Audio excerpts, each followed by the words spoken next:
समाजामध्ये, शिक्षण व्यवस्थेमध्ये, कौटुंबिक व्यवस्थेमध्ये असं काय करता येईल की ज्याच्यामुळे हेल्दी सेक्स लाईफची चर्चा होईल? सगळ्यात मेन तर या विषयावर मोकळेपणाने बोललं पाहिजे, हे तर खरं आहे आणि हे अनेकांना पटतं. फक्त ते कृतीत कसं आणायचा हा मुद्दा असतो. तर आपल्याला हे समजून घेतलं पाहिजे की आपल्याला सेक्स विषयी नाही बोलायचे, सेक्शुअलिटीबद्दल बोलायचे, लैंगिकतेविषयी बोलायचे.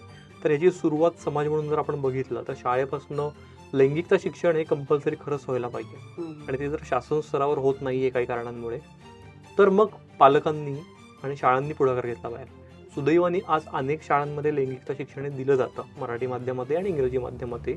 फक्त बऱ्याच असं होतं की त्याचं स्वरूप हे अजूनही थोडंसं प्रतिबंधात्मकच आहे का, म्हणजे फक्त ते HIV होऊ नये म्हणून काय करायचं आणि पाळीच्या दरम्यान काय काळजी घ्यायची, एवढ्यापुरतंच जर ते मर्यादित असेल ते तसं न ठेवता हा आयुष्यातला एक त्याचा पॉझिटिव्ह सकारात्मक परिणाम कसा होतो, तर हे पण तितक्याच मोकळेपणाने सांगितलं पाहिजे. आणि ते लैंगिकता शिक्षण हे वयानुरूप देता येतं.